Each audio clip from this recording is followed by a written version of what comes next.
Hello everyone, welcome to our channel study notes PJ. तो MP board की तरफ से परीक्षा पैटर्न को लेकर एक बहुत बड़ा अपडेट निकल के सामने आया है। साथ में बच्चों, नई शिक्षा नीति से रिलेटेड भी बहुत बड़ा अपडेट निकल के सामने आया है, जो कि आपकी डायरेक्टली 6 माही परीक्षा और जो मेन फोकस रहेगा आपका वार्षिक परीक्षा, उससे रिलेटेड एक बड़ा अपडेट है। तो दोनों परीक्षा के पैटर्न में चेंजेस हो सकते हैं, तो वीडियो अंत तक देखिएगा। बहुत ही महत्वपूर्ण वीडियो आपके लिए होने वाली है। एमपी बोर्ड में पास होना हो गया आसान, ये यहाँ पे पेपर वालों ने छापा था फ्रंट पेज, लेकिन जो संपूर्ण जानकारी है, कुछ विद्यार्थियों को इससे घाटा, उस विद्यार्थियों को बहुत अच्छी न्यूज लगेगी। तो वीडियो अंत तक देखिएगा। देख सकते हैं आप 10वीं और 12वीं को परीक्षा पैटर्न को बदला गया।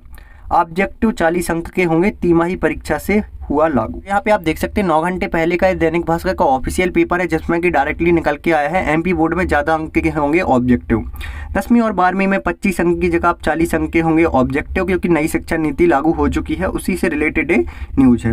तो चलिए आगे देख लेते हैं। माध्यमिक शिक्षा मंडल मध्य प्रदेश बोर्ड 10वीं और 12वीं की परीक्षा में पास होना हो गया अब आसान। बोर्ड ने रिजल्ट को बेहतर बनाने के लिए सत्र 21-22 से परीक्षा पैटर्न को बदल दिया है। प्रश्न में जो भी अंक अब होंगे वो 40 अंकों के ऑब्जेक्टिव प्रश्न होंगे। जैसा कि आप सभी को पता होगा, पास होने के लिए 33 अंक जरूरी होते हैं। स्कूल शिक्षा मंत्री इंदर सिंह परमार है, उनका बयान निकल के सामने आया है।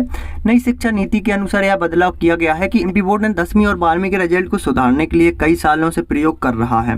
आप सभी को पता होगा, इससे पहले जो 10वीं की परीक्षा थी उसमें क्या किया गया था, बेस्ट 5 को लागू किया गया था। मतलब कि कोई बच्चे अगर एक सब्जेक्ट में फेल हो जाता है और 5 में पास रहता है तो पास माना जाएगा, वो सब्जेक्ट उसको हटा दिया जाएगा। इससे क्या होता था कि छात्र अगर एक विषय में फेल भी हो गया तो अन्य 5 विषय में वो पास हो जाता था, जिस कारण जो आपकी 10वीं की परीक्षा थी उसमें सुधार हुआ था। तो मुझे पता है आप सब परेशान हो, सीबीएसई ने पैटर्न बदल दिया है हमारा, बट टेंशन मत लीजिए। मजे की बात यह है कि पूरा पैटर्न ऑब्जेक्टिव हो गया है, इसलिए हमें करनी है सिर्फ और सिर्फ मॉक टेस्ट की प्रैक्टिस। तो ये एक ऐप है फिलो, चलो पहले डाउनलोड करो।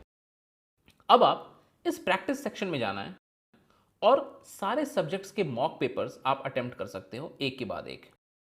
क्लास 12th और क्लास 10th दोनों ही के स्टूडेंट्स के लिए बनी हुई है, पूरे एग्जाम एनवायरनमेंट की फीलिंग के साथ। इस मॉक पेपर में टाइमर भी लगा हुआ है, तो आपको टेस्ट के एंड पर पता चल जाएगा कि कौन सा सवाल आपने सही किया और कौन सा गलत। हर टेस्ट की अपनी रिपोर्ट जनरेट होती है। दूसरी और ज्यादा इंपॉर्टेंट बात, जिस भी क्वेश्चन में आपको प्रॉब्लम हुई उसे इमीडिएटली आप इस ऐप पर एक्सपर्ट ट्यूटर से पूछ सकते हो, और 60 सेकंड के अंदर एक ट्यूटर आपके साथ लाइव कनेक्ट हो जाएगा और आप अपना कॉन्सेप्ट क्लियर कर लो। अभी इंस्टॉल करो और इस बार बोर्ड में आप 100% स्कोर टारगेट करोगे। छात्र जब 6 की जगह सिर्फ 5 विषयों में रुचि लेने लगे, इससे गणित और अंग्रेजी पर अधिकांश छात्रों ने ध्यान देना कम कर दिया, क्योंकि गणित और अंग्रेजी थोड़े टफ सब्जेक्ट माने जाते हैं। तो उससे जिस छात्र से गणित नहीं आ रही तो वो गणित पढ़ता ही नहीं था, क्योंकि फेल भी हो जाएगा तो कोई फर्क नहीं पड़ेगा। बदलाव किए गए हैं, चलिए अब बदलाव देखना स्टार्ट कर देते हैं। इस तरह होगा आपका पेपर। बोर्ड की पाठ्यचर्या समिति की बैठक में हुए निर्णय के बाद 10वीं और 12वीं के प्रश्न पत्र में ऑब्जेक्टिव प्रश्न 40% कर दिए गए हैं।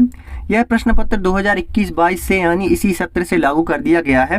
अभी तक 10वीं और 12वीं में 25% ऑब्जेक्टिव प्रश्न पूछे जाते हैं। आप सभी को पता होगा 25% ऑब्जेक्टिव प्रश्न आते थे, और ऑब्जेक्टिव कम आने की वजह से यहाँ पे छात्रों को पास होने में भी प्रॉब्लम होती थी। लेकिन अब जैसे ही आपके यहाँ पे 40% ऑब्जेक्टिव आएंगे तो बहुत ज़्यादा आपको हेल्प मिलेगी।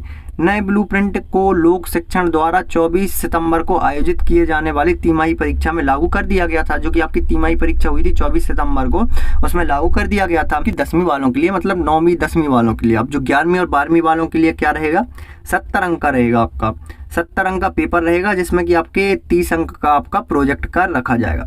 तो इस प्रकार से इस नई शिक्षा नीति में चेंजेस हुए हैं, और जो भी आगे जानकारी मिलेगी सारी जानकारी आपको प्रोवाइड कराई जाएगी। उम्मीद करता हूँ आज आपको समझ आ गया होगा कि जो नई शिक्षा नीति है उससे रिलेटेड ये जानकारी निकल के सामने आई है, आपके परीक्षा पैटर्न में चेंजेस किया जा रहा है।